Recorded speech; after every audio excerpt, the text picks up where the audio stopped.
नमस्कार साथियों। आज के अंक में आपका स्वागत है। मैं दिलबाग सिंह धनखड़।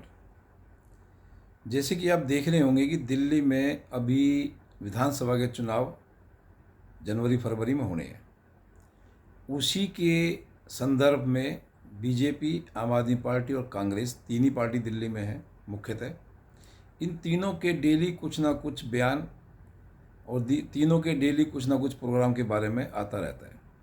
आज का पेपर आप देखेंगे नवभारत टाइम्स, तो उसमें कई चीज़ें आपको, कई बयान और कई मुद्दों पर आपको पार्टी के बयान आपको दिखाई देंगे। इस पर आप देखेंगे और सोचेंगे कि दिल्ली में आखिर चल क्या रहा है, आखिर दिल्ली को चला कौन रहा है, दिल्ली में आखिर मूल रूप से जिम्मेदारी किसकी है और दिल्ली में आखिर पिस कौन रहा है। सबसे बड़ी बात है, दिल्ली में आखिर पिस कौन रहा है, दिल्ली में कौन सी ऐसी क्लास है, कौन सा ऐसा तबका है जो सबसे ज़्यादा इस मकड़ जाल में पिस रहा है। तो आज हम थोड़ी सी पहले देख लेते हैं कि हेडलाइंस पेपर्स में क्या क्या हेडलाइन दी है, उसके बाद हम चर्चा करेंगे कि दिल्ली में पिस कौन रहा है। तो सबसे पहले मैं देख के बताता हूँ आपको, एक हेडलाइन बनी है, सभी 70 विधानसभा सीटों पर आपका कार्यकर्ताओं का सम्मेलन। ठीक है। एक हेडलाइन है, एमसीडी स्टूडेंट को दिए जाएंगे सर्टिफिकेट। सभी बीजेपी के सांसद ने दिल्ली सरकार पर साधा निशाना। ठीक है। उसके बाद एक दो हेडलाइन और बनी है, हर हफ्ते अपने क्षेत्र का दौरा करें अधिकारी, रिपोर्ट भी भेजें एलजी। ये एलजी साहब बोल रहे हैं। और एक खबर और छपी है, नाले साफ नहीं हुए तो अफसरों पर क्यों नहीं लिया एक्शन। ये आम आदमी पार्टी बोल रही है, अगर नाले साफ़ नहीं हुए तो क्यों नहीं लिया अफसरों पर एक्शन। क्योंकि एक बच्चा जो है नाले में डूब कर मर गया था, उसके बारे में वजीरपुर में एक घटना थी। उसके बाद बीजेपी का बयान है, जिस नाले में डूबने से बच्चे की मौत हुई वह डीएसआई डीसी का है। ये बीजेपी का कहना है। तो इस तरह से आप देखेंगे कि दिल्ली में जो चारों तरफ है, एक आम आदमी पार्टी और बीजेपी का जो एक आरोप प्रत्यारोप का सिलसिला चलता रहता है। हमेशा बीजेपी कहती है कि आम आदमी पार्टी अपना ये काम नहीं कर रही, इससे भाग रही है। बीजेपी बोलती, आम आदमी पार्टी बोलते हैं कि बीजेपी ने हमें काम नहीं करने देते, हमें काम में रोड अटकाते हैं। हर तरह की बातें इस तरह की आप देखेंगे कि मीडिया में हमेशा कुछ ना कुछ बयान, कुछ ना कुछ चीज़ें आती रहती हैं। लेकिन आम आदमी पार्टी को क्या मिलता है? कुछ नहीं। आम आदमी को क्या मिलता है? कुछ नहीं। इसमें पिसता कौन है? केवल आम आदमी। आम आदमी की जो समस्याएं हैं, जो सुविधाएं हैं, उन पर कोई ध्यान नहीं देता। अभी मैं बात करता हूँ अपने क्षेत्र की, देवली विधानसभा की। परसों यहाँ मनीष सिसोदिया जी, जो दिल्ली के जो पूर्व उप मुख्यमंत्री थे, अभी जो 17 महीने की जेल काट कर आ रहे हैं, बेल मिली है उनको, वो एक पदयात्रा उन्होंने निकाली है कि हर विधानसभा क्षेत्र में वो जाएंगे। बहुत अच्छी बात है, जाना भी चाहिए। अब मैं उनसे एक बात कहना चाहता हूँ कि पदयात्रा का मतलब होता है पैदल चलना, ना कि गाड़ी में चलना। और मैं दावे के साथ कह सकता हूँ कि देवली विधानसभा में अगर किसी भी गली से, वो किसी भी रास्ते से पैदल निकल कर चल के दिखा दें, उनको छींटे ना पड़े, उनके पैंट जूते गंदे ना हो, तो आप कह देना।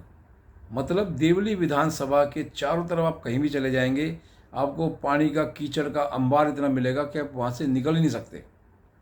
देवली गांव में कई जगह में इतना पानी भरता है कि उसका कोई निकास ही नहीं है, कोई सीवर सिस्टम नहीं है, कोई नालों की सफाई नहीं है, कोई नाले की सफाई नहीं है। और शनि बाजार बांध रोड पर तो इतना बुरा हाल है कि अगर वहाँ थोड़ी सी भी बारिश हो जाए तो लोगों को मेन रास्ता छोड़कर गलियों से निकलना पड़ता है। अब ऐसे में मुझे नहीं लगता कि कौन सी गली की इन्होंने पदयात्रा की। और साथ में जारवाल जी भी थे, विधायक जारवाल भी साथ थे। उनको तो मुझे लगता है कि ज़रूर शनि बाजार रोड से उनको ले जाना चाहिए था, बांध रोड से निकालना चाहिए था। पता चले कितने गहरे गहरे गड्ढों से लोग डेली निकल कर जाते हैं, कितनी बुरी वहाँ व्यवस्था है। सीवर का काम चला हुआ है, बरसात के दिनों में बताइए कहीं कोई खुदाई होती है, लेकिन यहाँ हो रही है। देवली विधानसभा में बड़ा बरसात के दिनों में खुदाई हो रही है, गड्ढे खुद रहे हैं, लोग गिर रहे हैं, कीचड़ हो रही है। कोई किसी सरकार को, किसी नेता को कोई फर्क नहीं पड़ता।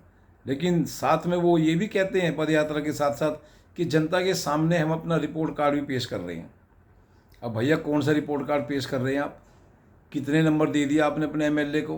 कितने नंबर दे दिया अपनी व्यवस्था को आपने? देवली विधानसभा का तो इतना बुरा हाल कर दिया है, जब से ये 10-12 साल से आम आदमी पार्टी दिल्ली में आई है, कि आप इसका जितना भी आप भर्त्सना करेंगे उतनी कम है। किसी भी रास्ते से आप निकल जाइए, जल भराव दुनिया भर का, कीचड़ दुनिया भर की, नालों की कोई सफाई नहीं। और जो अभी ये जो सीवर का जो काम चल रहा है, बिल्कुल छोटे छोटे सीवर डाले जा रहे हैं, 1-1, 1.5 फुट की इतनी बड़ी कॉलोनी में। कहते हैं कि एशिया की सबसे बड़ी अनऑथराइज्ड कॉलोनी संगम विहार है, फिर भी उसके अंदर 1-1.5 फीट का जो है सीवर डाला जा रहा है प्लास्टिक का। खैर वो किस तरह से डाल रहे हैं, क्या उन्होंने मेजरमेंट किया है, वो इंजीनियर विभाग का काम है। लेकिन इतनी धीमी गति से, इतनी बुरी व्यवस्था में ये काम चल रहा है कि सारे रोड तोड़कर छोड़ दिए गए हैं। केवल इंतजार कर रहे हैं इलेक्शन का। इलेक्शन का जब टाइम आएगा, इलेक्शन जब बिल्कुल नज़दीक आएंगे, तब ये रोड बनेंगे और तभी इसका थोड़ा सा समाधान मुझे कुछ होता दिखाई दे रहा है। तो मैं फिर ये कहना चाहता हूँ कि सिसोदिया जी का एक बार रिपोर्ट कार्ड को पब्लिश तो कर दीजिए आप। देवली विधानसभा के खासकर रिपोर्ट कार्ड को एक बार किसी पेपर में छपवा दीजिए, सोशल मीडिया पर डलवा दीजिए। हम भी तो देख लें कि देवली विधानसभा में कितना इन्होंने बढ़िया काम किया है, कितने रिपोर्ट उन्होंने तैयार की है और कितना नंबर आम आदमी पार्टी यहाँ के विधायक को दे रही है। लेकिन कोई ऐसी व्यवस्था नहीं है, सिर्फ अपने मुँह मियाँ मिट्ठू बन रहे हैं, कुछ काम धाम यहाँ हो नहीं रहा है। आप कहीं भी निकल जाओ, कहीं भी देख लो, कुछ भी किसी तरह का कोई भी काम नहीं है। मास्टर प्लान के इतने बढ़िया रोड यहाँ निकल सकते थे। देवली विधानसभा, संगम विहार विधानसभा, कई विधानसभाओं से जुड़े हुए मास्टर प्लान के रोड हैं, लेकिन उन पर कोई भी नेता बोलने को तैयार नहीं है। इलेक्शन के टाइम में हर कोई वादा कर जाएगा, हाँ ये हम रोड निकाल देंगे। बांध रोड को तो हर कोई बोल के जाता है। आम आदमी पार्टी वालों ने बोला, बीजेपी वालों ने बोला हम निकलवा देंगे, लेकिन कोई भी उस पर बोलने को तैयार नहीं है। मास्टर प्लान के रास्ते की जो हर पार्टी बोलती है हम निकलवा देंगे, लेकिन किसी भी पार्टी ने इस पर कोई आज तक काम नहीं किया। अगर ये मास्टर प्लान के रास्ते निकल जाते तो शायद मैं कह सकता था कि भाई आम आदमी पार्टी को या जिसने भी ये काम करा है उसको पूरा रिपोर्ट कार्ड पेश करने का हक है और उसको पूरे नंबर मिलने भी चाहिए। लेकिन इस तरह से आप देखेंगे कि एक जो मास्टर प्लान के रोड ना निकलने से यहाँ की व्यवस्था, यहाँ की जो भी समस्या है बिल्कुल बढ़ती जा रही है। व्यवस्था बिल्कुल ठप हो चुकी है, क्योंकि जब रोड ही नहीं होगा तो पानी कहाँ से निकलेगा, नाले कहाँ से निकलेंगे, नाली कहाँ से निकलेगी और पब्लिक कहाँ से निकलेगी। ये सब चीज़ें नहीं होंगी तो जलभराव भी होगा, गंदगी भी होगी और हर व्यवस्था बिल्कुल ठप नज़र आएगी आपको। तो इस तरह से देखते हैं कि जब चुनाव के टाइम में दिल्ली में तरह तरह के वादे किए जा रहे हैं। आम आदमी पार्टी का, बीजेपी का और कांग्रेस का एक दूसरे पर आरोप प्रत्यारोप हो रहा है। सब इतना यानी कि मकड़ जाल बन गया है कि इसमें केवल आम आदमी पिस रहा है। आम आदमी से मतलब जो कि खासकर हमारा जो अनऑथराइज कॉलोनी में लोग रह रहे हैं वो, और जो दिल्ली देहात के जो गांव हैं वो, इन दो एरिया में कोई भी काम नहीं हो रहा। इन दो एरिया को सबसे पिछड़ा एरिया बना के छोड़ दिया गया है। खासकर ग्रामीण एरिया का तो बहुत बुरा हाल है।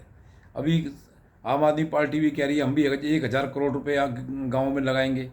बीजेपी भी कह रही है ग्रामोदय योजना में हम भी 1,000 करोड़ के करीब गांव के एरिया में लगाएंगे। लेकिन भाई कब लगाओगे? इलेक्शन तो बिल्कुल सिर पे आता जा रहा है, पैसे टाइम निकलता जा रहा है, या केवल उसी दिन लगाओगे? आम आदमी पार्टी और बीजेपी का इस टाइम दिल्ली देहात के गाँव के लोगों को ऐसा मूर्ख बनाने की कोशिश की जा रही है जिससे कि वहाँ बहुत बड़ी बड़ी स्कीमें लेके आएंगे, लेकिन अभी तक कहीं कुछ होता दिखाई नहीं दे रहा। तो इसलिए आप देखेंगे कि चुनाव के समय में केवल दिल्ली के लोगों को एक झुंझुना बजा के दिखाया जाता है, बाकी होता कुछ नहीं है। इस तरह से मैं तो एक ही निष्कर्ष पर निकला हूँ कि दिल्ली में विधानसभा का कोई औचित्य ही नहीं है। जब मुख्यमंत्री को कोई पावर नहीं है, मुख्यमंत्री को कोई हक नहीं है, ये बार बार बोलते भी आम आदमी पार्टी कि हमारे पास कोई पावर ही नहीं है, कोई हमें अधिकार ही नहीं है, तो ये दिल्ली में फिर विधानसभा की कोई ज़रूरत ही नहीं है। बेमतलब में हमारे संविधान ने, हमारी सरकार ने यहाँ 70 बागड़ बिल्ले छोड़ रखे हैं जो पब्लिक को लूट के खा रहे हैं। मुझे लगता है कि इन 70 बागड़ बिल्लों को यानी कि विधानसभा को भंग कर देना चाहिए और यहाँ केवल अपना एमसीडी और एलजी ही दिल्ली को चलाए जैसे पहले चलती थी। 92 या 93 से पहले दिल्ली में कोई विधानसभा नहीं होती थी, कोई मुख्यमंत्री नहीं होता था। ये सब व्यवस्था उस समय की बहुत अच्छी होती थी, काम भी ठीक होते थे। मुझे लगता है कि दिल्ली में विधानसभा को भंग कर देना चाहिए और दोबारा से, जैसे गांव में पहले पंचायत राज होता था, अगर पंचायत सिस्टम यहाँ हो जाए तो शायद ग्रामीण एरिया के लोग अपने पंचायत, अपने प्रधान के ज़रिए, जैसे बाकी स्टेटों में, बाकी राज्यों में होता है, इस तरह से काम कराएंगे तो शायद मुझे लगता है गांव का विकास भी जल्दी होगा और गांव में एक सुविधाओं की भी कमी नहीं रहेगी। ऐसा ही अनऑथराइज कॉलोनी है। अनऑथराइज कॉलोनी भी ज़्यादातर गाँव की ज़मीन पर बसी हुई है, तो गाँव में जब विकास होगा तो अनऑथराइज कॉलोनी में भी वहाँ के जो प्रधान है या वहाँ की जो समिति बनेगी वो एक अच्छा विकास, अच्छा कार्य कर सकते हैं। लेकिन जब से दिल्ली में मुझे लगता है कि विधानसभा का गठन हुआ है, तब से खिचड़ी ज़्यादा पक गई है और काम कुछ भी नहीं हो रहा है। इसमें केवल सिर्फ पिसता कौन है? Middle class. मिडिल क्लास ज़्यादातर हमारी अनथराइज कॉलोनी में और ग्रामीण गाँव में ही रहती है। बाकी जो झुग्गी झोपड़ी हैं उनको सरकार पूरा ध्यान देती है, वहाँ सरकार पूरा खर्चा भी करती है। और जो बिल्कुल अपर क्लास है, हाई फाई क्लास है, उनको कुछ फर्क ही नहीं पड़ता। कोई सरकार आए कोई सरकार जाए, उनके पास पैसा, धन दौलत, संसाधन इतने होते हैं कि उनको कोई फ़र्क नहीं पड़ता। तो मुझे लगता है कि दिल्ली में जो मकर जाल की जो एक संरचना बन चुकी है, विधानसभा का, एमसीडी का और एलजी का, इस सब को ख़त्म करना ही ठीक होगा। वरना दिल्ली में जो कभी भी विकास नहीं हो सकता। दिल्ली में हमेशा एक दूसरे की टांग खींचने में लगे रहेंगे, क्योंकि ऐसा मौका बहुत कम ही आएगा जब सेंटर में भी और स्टेट में भी एक ही सरकार हो। इस तरह से देखने में ये आ रहा है कि अगर दिल्ली में विकास करना है तो दिल्ली के विधानसभा को बिल्कुल ख़त्म कर देना चाहिए। यहाँ केवल एमसीडी और एलजी ही मिलकर कार्य करें तो ही शायद दिल्ली का कुछ विकास हो सकता है। आज की वीडियो में इतना ही। आप इस वीडियो पर बने रहे। आपका बहुत बहुत धन्यवाद।